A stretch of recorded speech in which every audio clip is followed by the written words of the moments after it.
మసాలా ఫ్యామ్ ఈ రోజు రెసిపీ వచ్చేసి చిన్న మసాలా ఎలాగో చూసేద్దామా. ఫస్ట్ మనం కాపులేషన్ బాగా నానపెట్టుకొని బాయిల్ చేసుకోవాలి. నెక్స్ట్ మిక్సీ జార్లో ఆనియన్ని పేస్ట్ చేసి పెట్టుకొని నెక్స్ట్ కడాయి పెట్టుకొని ఆయిల్ వేసుకొని బగారా లీవ్స్, లవంగాలు, ఇలాచి, సాజీర అన్ని వేసేసుకోవాలి. నెక్స్ట్ గ్రైండ్ చేసి పెట్టుకున్న ఆనియన్ పేస్ట్ని అంతా వేసేసుకొని జింజర్ గార్లిక్ పేస్ట్ అలాగే టమాటో ప్యూరీ కూడా వేసేసుకొని ఆయిల్ అంతా పైకి తెలియనంత వరకు ఫ్రై చేసుకోవాలి. నెక్స్ట్ అందులోకి పసుపు, salt, coriander powder, chilli powder అంతే వేసేసుకొని కాసేపు ఫ్రై చేసుకోవాలి. నెక్స్ట్ ఇందులోకి తగినంత వాటర్ వేసుకొని బాయిల్ చేసేసుకోవాలి. నెక్స్ట్ ఇందులోకి ఫస్ట్ మనం బాయిల్ చేసి పెట్టుకున్న శనగలందరికీ కూడా వేసేసుకొని దగ్గరికి అయ్యేంత వరకు ఉడికించుకోవాలి. లాస్ట్లోకి కొరియాండర్ లీవ్స్ కూడా వేసేసుకొని 5 minutes సిమ్లో పెట్టుకొని స్టవ్ ఆఫ్ చేసుకుంటే మన చిన్న మసాలా అయితే రెడీ అయిపోయినట్టే.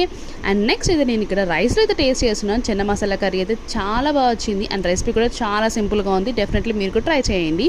అండ్ నెక్స్ట్ నేను డిన్నర్లోకి పూరి అయితే ప్రిపేర్ చేశాను, చిన్న మసాలా కర్రీ ఉందని చెప్పేసి. అండ్ పూరిలోకి అయితే చాలా బాగుంది టేస్ట్ అయితే. అండ్ వన్స్ మీరు కూడా ట్రై చేయండి, చాలా ఎమ్మీగా ఉంది అండ్ పిల్లలు కూడా చాలా ఇష్టంగా తింటారు. ఈవెన్ లైక్ సబ్స్క్రైబ్ చేయండి. Next video thanks for watching. Bye.